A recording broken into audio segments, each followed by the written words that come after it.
Bonjour, bonsoir. Aujourd'hui ou ce soir, on se retrouve pour une nouvelle vidéo. Alors, dans cette vidéo, je vais présenter et tester 4 nouvelles lampes que j'ai récupérées dans les bacs de recyclage. Ça faisait un petit moment que j'avais pas fait de vidéo de récupération de tubes fluorescents, ça fait déjà plus d'une semaine et demie. De tubes fluorescents, de lampes, pardon. Et donc, les voici. Nous avons 4 lampes, 2 lampes incandescence et 2 lampes flow compact. D'ailleurs, j'ai d'abord privilégié les lampes en E27 parce que j'en ai qu'une seule en B22. Et évidemment, on va commencer par la première qui se trouve ici. Alors, pour la première lampe, alors nous avons une Philips, donc c'est une autre Philips 60 watts Spotline, fabriquée aux Pays-Bas, 220-230 volts, en forme de champignon, voilà. Et du coup, voilà, c'est à calotte argentée. Donc il y en a qui... je connaissais plus du tout ce mode, enfin le nom du modèle précis, donc heureusement, parmi mes abonnés, il y en a qui m'ont renseigné un petit peu sur les modèles que j'aurais perdu en nom, quoi. Donc ils appellent ça, et d'ailleurs, par exemple, Mazda aime bien, comment dire, appeler ces genres de lampes-là, les lampes à calotte argentée. Il y en a aussi en version dorée, alors je ne sais pas si Mazda en avait fait, en tout cas je sais que Sylvania en avait fait. Donc c'est parti pour le test de la première lampe. 1, 2, 3. Waouh! Alors c'est pas étonnant, je pense que ces lampes-là sont neuves, hein. Je les ai récupérées au même moment, au même endroit. Une paire de 2 lampes comme ça. Je pense que ça devait sortir d'un lot de lampes en boîte que la personne a dû arracher et mettre dans les bacs de recyclage, quoi. Sauf pour s'en débarrasser, trier le carton et les lampes à incandescence qui n'ont rien à faire d'ailleurs dans les bacs de recyclage. Donc il a trié qu'à moitié correctement. Ça aurait dû finir dans le tri du carton et les lampes à incandescence à la poubelle. Donc tant mieux pour moi. Un autre modèle de ce genre là, j'en avais pas encore jusqu'à présent. Donc ça m'en fait 2 maintenant. Ça c'est cool. Donc voilà, donc la première fonctionne nickel. Ça c'est cool, la première lampe fonctionne correctement. Elle est neuve d'ailleurs je pense. Donc voilà, bah, c'est cool. Donc la première lampe fonctionne nickel. Pour la seconde lampe, nous avons une lampe de chez Ikea de 11 watts, 50-60 Hz, fabriquée en Chine, 220-240 volts, en forme de fourche comme ça là, de demi-fourche, voilà. J'aime bien ce design là, la lampe étrangement n'est pas cramée, donc j'espère qu'elle fonctionne, hein. Ça se trouve elle est peut-être neuve, j'en sais rien.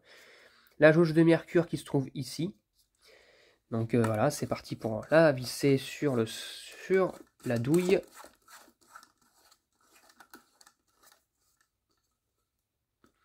Allez, c'est parti pour le test. Un peu penché la lampe. Je ne sais pas si vous trouvez la même chose que moi. C'est parti. 1, 2, 3. Oh!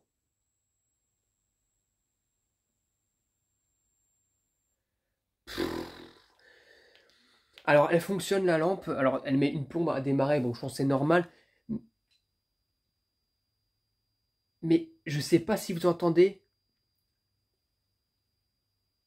le bruit qu'elle émet. Waouh! Un espèce d'ultrason. Je sais pas si vous entendez, franchement, je vais la redémarrer.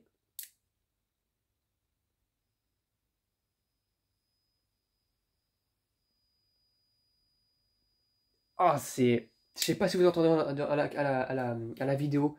C'est insupportable. Je l'ai remis une dernière fois, mais... C'est peut-être pour ça qu'ils l'ont balancé à la poubelle. Un bac de recyclage. Oh!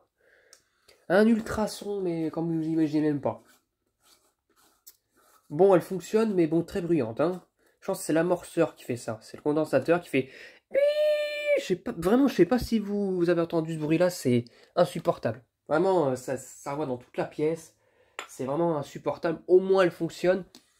Mais le bruit, non, non, non. Alors là, je proteste, je dis non. Là, le bruit, c'est pas possible, c'est insupportable. Voilà, j'ai comme la garder parce qu'elle fonctionne, mais le bruit, non. C'est insupportable. On va passer à la troisième lampe qui est aussi une fleur compacte. Donc c'est la dernière lampe qui compose un culot, enfin qui est munie d'un culot E27.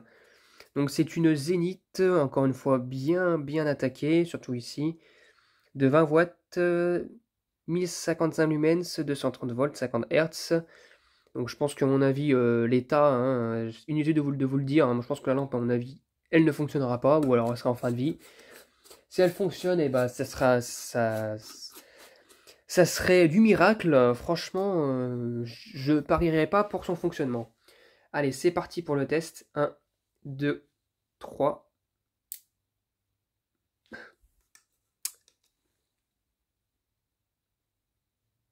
Alors,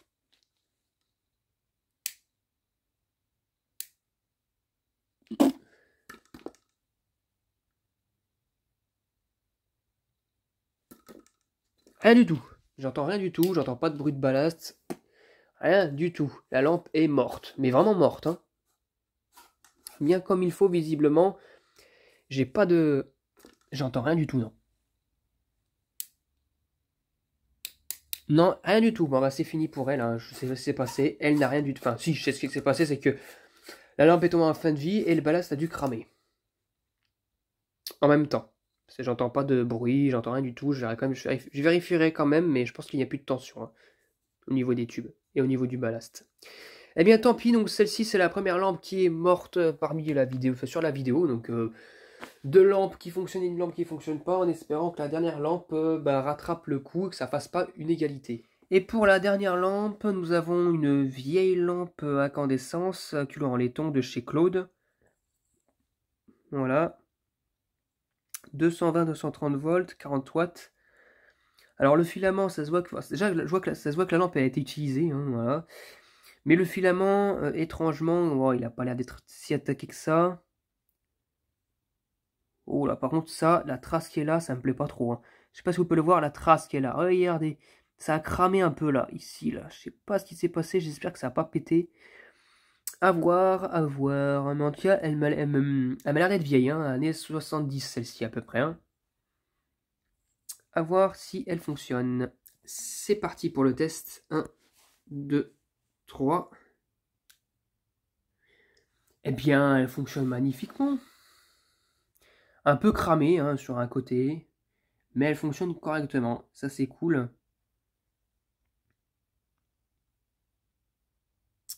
Magnifique. Superbe, franchement, elle est nickel. Hop. Ça, c'est idéal pour les lampes de chevet ou les appliques murales ou muraux, si c'est au pluriel. Eh bien, vraiment, c'est magnifique. Elle fonctionne super bien. Et ça, c'est cool. Donc, ça nous fait 3 lampes fonctionnelles contre une qui ne fonctionne pas. Évidemment, c'est une Zénith, hein. Sa collègue, elle ne fonctionnait pas non plus. Donc, voilà. Donc, c'est dommage. C'est dommage, mais bon, ça fait comme un très bon score, hein. 3 sur 4 lampes fonctionnelles pour cette vidéo. Ce qui est vraiment pas mal. En tout cas, j'espère que cette vidéo vous aura plu. Et à très bientôt pour une prochaine vidéo. Au revoir.